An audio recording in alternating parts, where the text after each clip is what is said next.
Penerapan Kristus di zaman sekarang ini adalah mendoakan bagi orang-orang yang berbuat dosa. Mendoakan mereka supaya bisa lebih berlogika. Itu aja sih penerapannya. Gimana, Bang? Oh, itu aja Kak ya. Iyalah, Untuk berarti dengan cara begitu aja kita udah dijanjikan surga. kan kata kamu bertanya penerapan teladan Kristus. Terus tiba-tiba jadi dengan begitu kita bisa dapat Ya, surga. teladan Kristus itu untuk kita kan awalnya kalau Kristus itu kan untuk tujuan akhirnya kan hidup kekal di surga. Jadi untuk penerapan untuk ke surga yang dalam keadaan sekarang. Menyembah nih gini Bang, makanya kamu tuh fokus. Nih orang yang suka memorinya sikit ya, udah memorinya sikit, pahamnya jauh lagi, lama gitu ya. Kamu kan nanya zaman sekarang ini bagaimana menerapkan teladan Kristus. Berdoa bagi orang-orang yang sudah jahat kepada orang Kristen. Kalau dengan cara seperti itu, apakah kita masuk surga? Enggak, karena yang bisa memasukkan kita ke surga itu Yesus. Jadi bukan perbuatan baik yang memasukkan orang-orang Kristen itu ke surga, tetapi menyatu dengan Kristus itulah yang membuat kami masuk ke surga. Perbuatan baik kami ini, ya, yang kami lakukan ini adalah kodrat kami, kodrat semula manusia yang adalah baik. Jadi kalau ada orang baik, itu bukan sesuatu yang harus dipuji, karena baik itu adalah fitrah kami. Itu. Kami masuk surga bukan karena perbuatan baik. Kami bisa masuk surga hanya karena Yesus. Yesus berkenan kepada kami. Paham di situ? Jadi kalau berdoa kepada orang yang jahat kepada kita itu termasuk perbuatan Mendoakan baik. bukan berdoa kepada orang jahat. Oh Cuma iya, berdoa kepada mendoakan Tuhan. ya, betul mendoakan. Belepotan banget bahasanya. Iya. Gimana? Ulang lagi. Diulang lagi. Kalau kita mendoakan orang yang jahat kepada kita itu termasuk perbuatan baik atau gimana tuh Kak? Iyalah, perbuatan baik. Itulah fitrahnya manusia. Harus mendoakan orang. Nah, kalau kita tidak mendoakan orang yang jahat kepada kita itu apakah termasuk perbuatan jahat? Tidak, tapi itu Tidak adalah juga. perbuatan yang sia-sia. Karena kamu menyia-nyiakan untuk berbuat baik, untuk melakukan fitrahmu sebagai manusia. Enggak, maksud saya itu berdosa enggak di Enggak ajaran lah, Kristen? orang diam kok berdosa, agak-agak lain. Berarti kan kita ada hak untuk tidak mendoakan dia yang jahat kepada kita kan? Enggak berhak, enggak wajib kan? Kok dibilang nggak wajib, kan udah saya bilang itu fitrah. Fitrahnya manusia itu berbuat baik. Ingat, fitrahnya gelas itu ya menampung air. Sempet dia nggak nampung air, berarti dia tidak melakukan fitrahnya, kan gitu. Masa sampai sini kamu nggak paham? Oke, berarti free will-nya manusia dong ya? Apa? Free will-nya manusia, kebebasan manusia dong? Enggak diharuskan tuh, ya kan? Free will apa? Emang dalam Islam ada Enggak, free will? ya nggak ada, makanya saya tanya ke kakak kan sebagai Kristen kan. Semua manusia memang punya kebebasan, diberikan pilihan oleh Tuhan.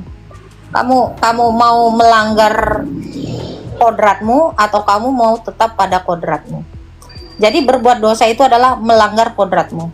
Kalau kamu berbuat baik, itu kodratmu. Gitu. Jadi nggak ada yang namanya berdosa kalau orang tidak melanggar kodratnya. Gitu. Oh, gitu ya. Oke lah Kak, terima kasih lah Kak atas nasihatnya Kak, ajarannya Kak. Ya, sama-sama. Oke, Tuhan makasih, berkati. Jadi banyak orang yang salah ya. Berbuat baik itu minta dipuji. Berbuat baik itu supaya dapat surga. Enggak. Dalam iman Kristen, berbuat baik itu kodratnya kita. Jadi makanya di dalam Alkitab pun dikatakan, perbuatan baik itu tidak bisa menyelamatkan. Tapi yang menyelamatkan kita itu hanya Tuhan Yesus. Ada Bunda Nefertiti. Gitu ya. Jadi jangan pernah ada orang kalau dia baik, dia itu mengharapkan surga. Enggak. Surga itu shalom. Surga itu hanya bisa diberikan oleh Tuhan Yesus. Kalau tidak melalui Yesus, kita tidak selamat. Jadi jangan salah memahami iman orang Kristen. Widih, dapat paus saya. Thank you Bunda Nefertiti. Gitu ya, teman-teman. Makanya orang Kristen, kok orang Kristen baik? Itu memang fitrahnya kami. Itu memang kodratnya kami. Gitu. Jadi kalau kamu berbuat salah, berarti kamu sudah melanggar kodratmu. Gitu. Kolam udah luber belum Mul? Belum, masih kosong kolam saya.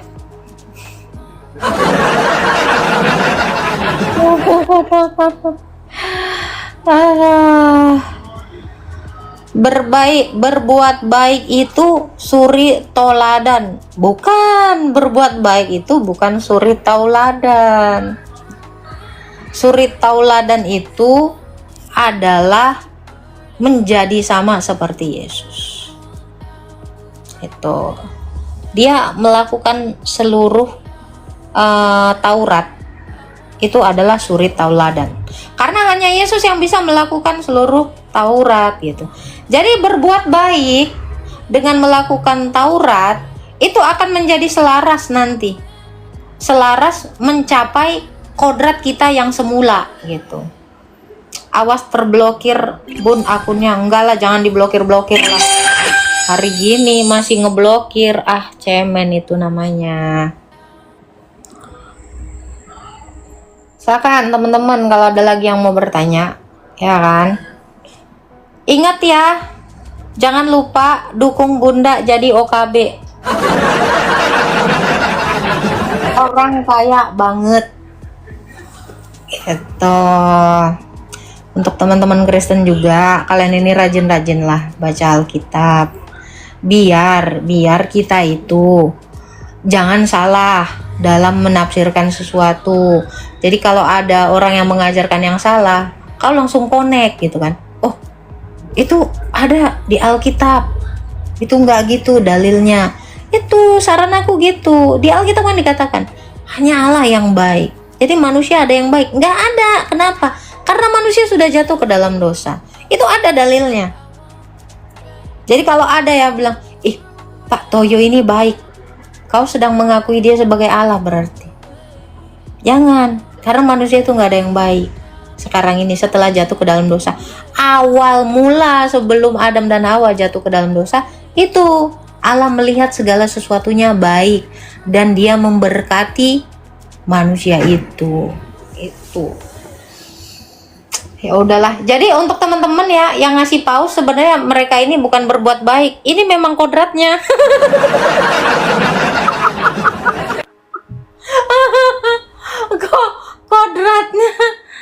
Kodratnya adalah memberi paus. Jadi yang nggak beri paus itu nggak melakukan kodratnya, ya kan?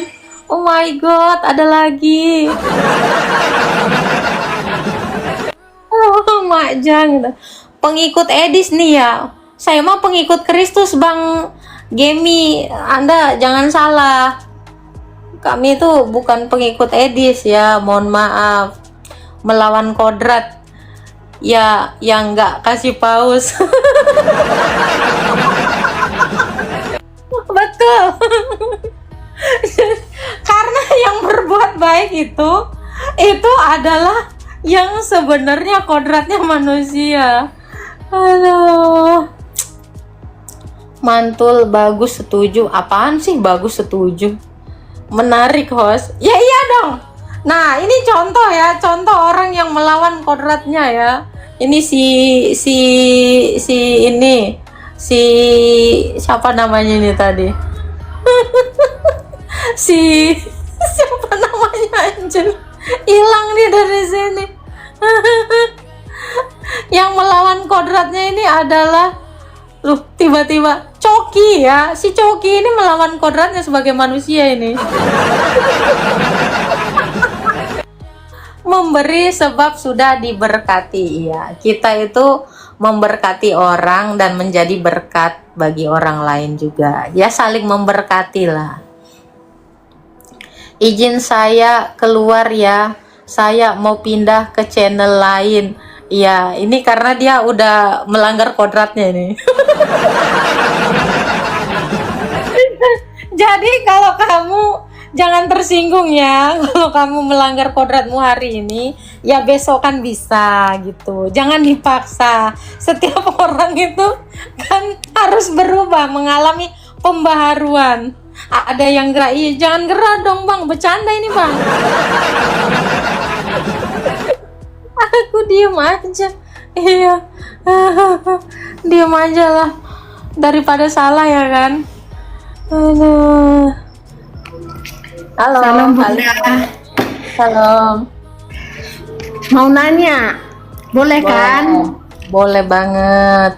Mau nanya Imamat 20 ayat 9. Silakan baca Kak Lina. Apabila seseorang mengutuki ayahnya atau ibunya, ia harus dihukum mati. Ia telah mengutuki ayah atau ibunya, maka darahnya ditangguhkan atas dirinya sendiri.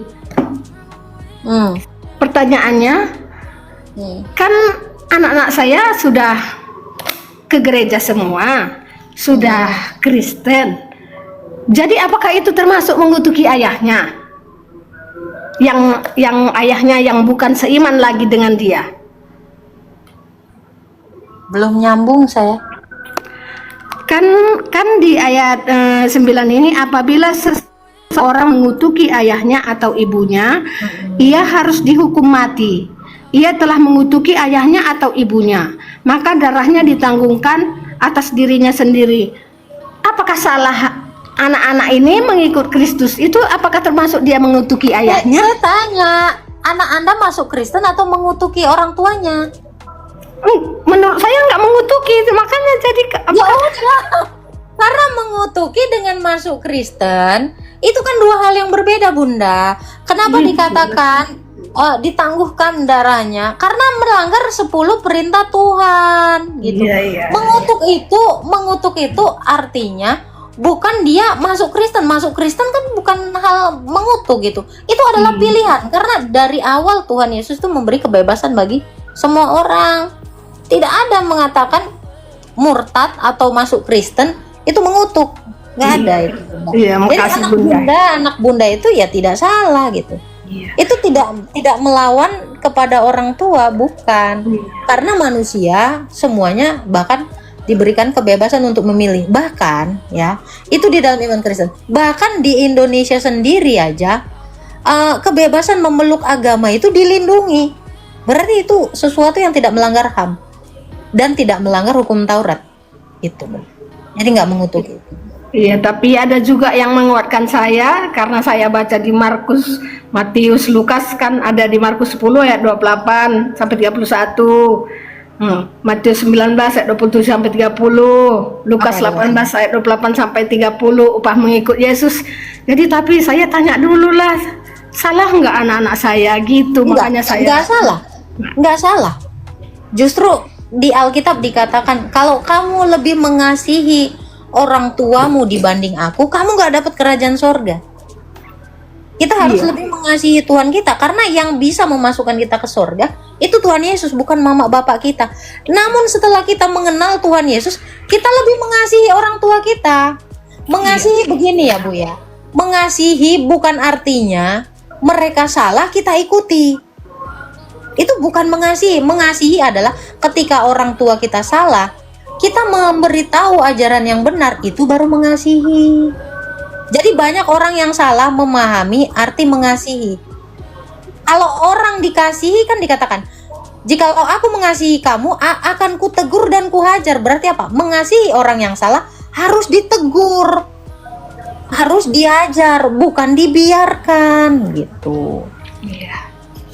Jadi karena dalam iman kita hanya Sang Bapa lah yang kita sembah, berikut dengan firman dan rohnya. Kalau kita menyembah ilah lain, artinya kita itu sudah tidak mengasihi lagi ciptaan kita. Karena yang menciptakan kita itu adalah Allah Tritunggal. Selain dari Allah Tritunggal, itu bukan pencipta. Berarti mereka menyembah yang salah? Iya. Oleh sebab itu, anak ibu tidak salah kalau menyembah Allah yang benar. Gitu. Amin, amin. Udah, mau nanya itu aja tadi. Udah tenang hati saya, karena menurut saya anak saya baik-baik. Masa nanti dia dibilang dia anak durhaka, saya nggak mau juga. Enggak durhaka itu. Kasih. Durhaka itu kalau dia itu melakukan yang tidak benar. Anak ibu sudah melakukan yang benar. Ada lagi Bu Lina? Enggak, makasih ya Bunda ya. Tuhan memberkati Bunda ya. Sama-sama. Semangat pelayanannya. Amin. Gitu ya. Dilarang mengucap kutuk atau sumpah, betul. Dalam iman Kristen juga dilarang itu.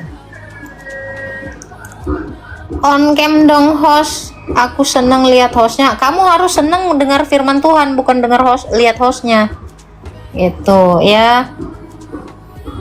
Itu B2 najis, kenapa dimakan Oten? Yesus kan nggak makan B2. Siapa yang bilang B2 najis? B2 itu halal. Kisah Para Rasul 10 ayat 12 sampai 15. Salah kamu. Nggak najis, makanya baca itu kitabnya Oten. Nggak ada. Mana ada najis? Kalau najis itu ya yang kau makan kencingnya ya najis. Saya juga nggak akan mau gitu, apalagi masih hidup, ya nggak boleh. Kalau udah dijadikan olahan makanan ya, babi panggang, itu bukan najis, harum. Ya, bebong itu nggak haram, kalau udah dimasak harum. Haram kalau dimakan mentah, ada darahnya itu haram, masih mentah-mentah, masih hidup kok gigit, nah itu haram. Nah, kalau udah dijadikan babi kecap harum, udah dijadikan sate harum, itu kau minum pipis. Saya dikasih 2 juta dolar juga nggak mau minum pipis, Bun.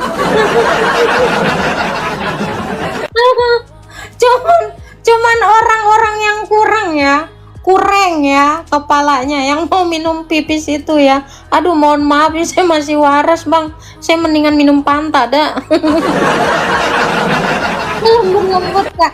Kisah Para Rasul berapa tadi? Kisah Para Rasul 10 ayat 12 sampai 15 ya. Jadi semua hewan-hewan yang dulu haram di dalam imamat 11 itu sudah dihalalkan oleh Allah. Makanya sekarang Oten makannya siput, udang, kerang, kepiting. Lo lihat ya, lagi berserakan itu tempat-tempat makan siput ya, yang dulunya diharamkan. Kenapa? Sekarang udah diharumkan.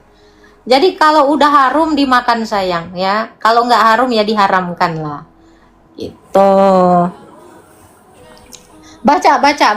Rasul Petrus itu Oten pertama yang nyicipin bebong panggang.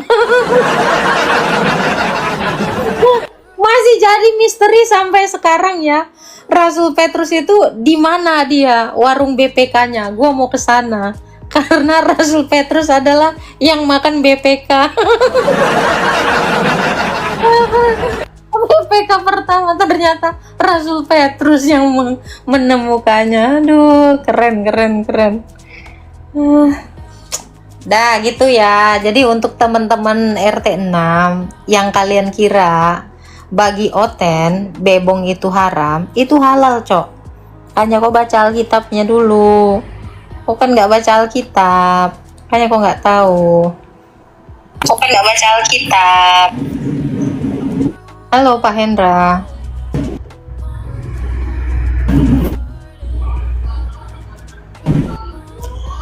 Yang belum pernah icip-icip bilang haram. Iya, kalau udah dicium harum makan aja. Di Padang Bulan enak kali Bun. Mak, untung nggak di Padang Masar ya. Pertanyaan saya, jangan di Padang Bulan, di Padang Masar enak nggak tuh? Ada nggak BPK? Kalau sempet di Padang Masar ada, gua mau mualaf. Akan boleh cobain ya kan? BPK ala Padang Masyar. Kalau Padang Bulan udah biasa sayang ya. Padang Rembulan. Aduh. BPK Tesalonika Bundai, bukan BPK Tesalonika. BPK Kisah Para Rasul. Yang haram makan kulkas sis. Enggak, sekarang kulkas juga udah ada logo halalnya kok. Boleh dijilat. Yang penting sanggup aja nelannya. BPK harum ya itu ya. Jadi kalian bisa nanti bikin buka warung bebong ya kan. BPK harum, bukan BPK haram. Ini jangan kalian bilang BPK halal. Udah bersertifikat halal. Mana sertifikat halalnya? Kisah Para Rasul 10 ayat 15 ya. Jadi dalam iman Kristen BPK itu halal, teman-teman. Jangan kalian takut ya. Gigit aja. Kalau udah jadi sate gigit aja. Yang udah jadi bipang gigit aja. Enak itu. Yang udah ada logo halalnya boleh dimakan nggak tuh? Ya itu. Kalau ada logo halalnya boleh dimakan, itu kulkas sudah ada logo halal. Bisa nggak dimakan? Ya nggak bisa. Makanan kucing juga sudah ada sertifikat halalnya, Bun. Ya udah lu makan sono. Jadi bukan karena ada sertifikat halal bisa lu makan, ya. Ya kali lu makan makanan kucing. Gua mah nggak mau dah. Masih mending gua makan bebong. Aduh.